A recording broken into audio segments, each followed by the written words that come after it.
Hey, I'm James from Smoky That Barbecue, and I think an offset smoker is totally worth it. James, we are not getting another smoker. Why are you always back here? It's totally worth it. It kind of pains me a little to say it. So all kidding aside, today is a big day for me as well as for Sarah, because I want to prove to myself and Sarah that the decision that I made earlier in the year to downsize to my Smoke North Echo reverse flow smoker was the right one. And if you missed some of those videos, the spoiler alert here in terms of what went into some of that decision making is I was able to do a test comparing other Smoke North models that I've purchased, including the Carlisle as well as the Huron, the largest at 110 gallons. But with those large smokers that are direct flow, traditional Texas flow offset smokers, we have a large area coming out of the firebox as well as over by the collector where those hot gases can significantly change what we're cooking. We need to sort of balance things around to make sure we get a completely even cook. Gone were all of those concerns when I was cooking on my Echo. So even though it's got a smaller grid by design, I can actually use all of it. So I found I was getting a pretty comparable amount of cooking capacity. That's not even including the second rack, and a much smaller footprint in terms of the space that it takes up in the backyard. So that was what went into the decision earlier this year. But today, potentially, time to pay the piper, because I have to load this up at capacity to get ready for 400 people that we are going to be serving pulled pork to after church for an event, and we will find out once and for all if I regret the decision of giving up some of the extra capacity in terms of having an offset for the backyard, and perhaps prove once and for all the fact that having something like an offset smoker is totally worth it if you ever find yourselves in these sort of situations where you're catering for a larger group of people. Let me tell you about the game plan on how I'm going to prepare and smoke 12 pork shoulders on my Smoke North Echo reverse flow offset. So cooking for 400 people is going to exceed the capacity of almost any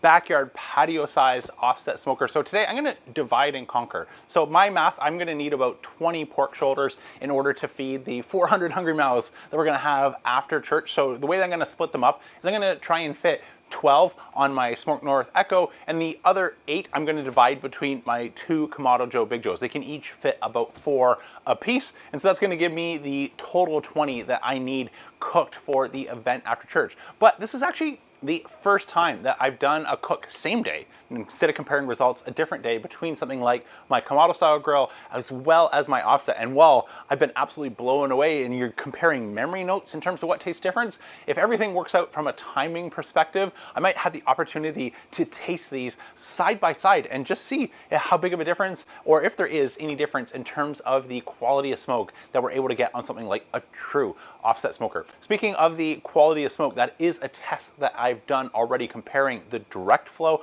offset versus the reverse flow. There's a lot of FUD, fear, uncertainty, doubt on the internet in terms of whether or not you're getting the proper smoke experience. And I'll just say, I'm really disappointed that I fell for some of the hype. There's people that are big fans, loud voices on one side or the other. But since I made that decision, I've been joined by so many people that have already found and discovered some of the hidden joys of reverse flow offset smokers for their backyard. And you can get the same smoke quality result and all the benefits in terms of cooking about 25-30% faster than a direct flow. You take up less space and you get more usable cooking area. So not to repeat all those points, but those are just the quick 3 in terms of what I discovered in my head-to-head test before making that decision. So in terms of preparing the pork, I had to get started early in the morning. So even when the moon was still up, the camera made it look brighter than it was. But just shortly after 6 a.m. is when I started my heat soak fire. And then I got all 20 roasts out and started to prep them. I'm going to season them the same.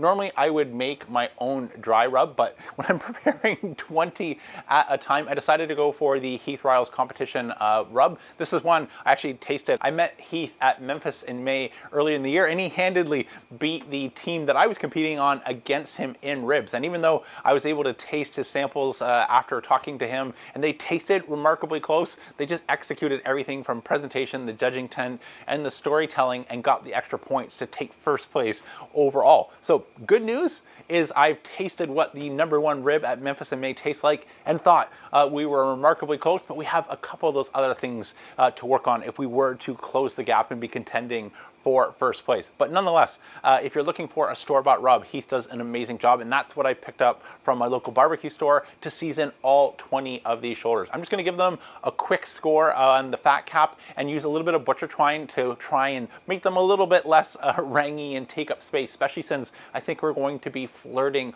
with the maximum. After my heat soak fire had brought my Echo up to temperature, I could then transition to cooking woods. I'm using post oak for flavor, and that's something that I'm going to continue adding about 5 logs all day long, so sort of 2 front to back and 3 stacked tightly across, and that's going to give me about 250 degrees Fahrenheit, which is where I want to be smoking these shoulders. As you could see in the clip, I was able to fit all 12, no problem. So the rough math ahead of time worked out. And if I did want to fit more, if I didn't have 2 Kamado Big Joes behind me, giving me an extra 2 grills with 24-inch cooking grids, I could have tried using the upper rack, but I've not done enough testing on that. What a completely full upper rack and a completely full bottom rack does to airflow. And so I wanted to stick to what I know works, which is a full bottom grid where I get nice even cooking left to right, front to back, all the way through my cook chamber. That's been one of the things I just still can't believe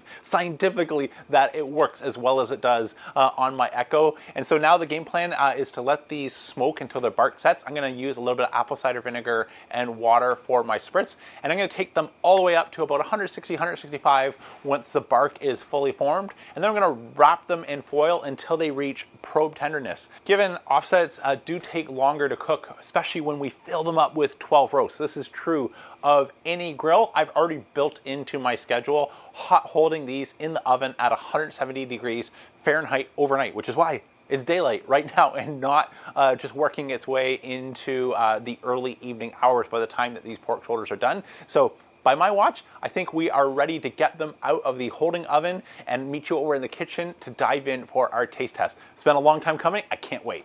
So I could already tell just transferring this to the foil that we've got a tender pork butt. We've got this nice rendered brown squishy fat at the top, some amazing bark, and even as I started to pull the string, it's basically sawing our pork shoulder right in half. So let me get rid of the string pieces and do some light shred work here. Ah, the payoff. Let's dive in. Cheers.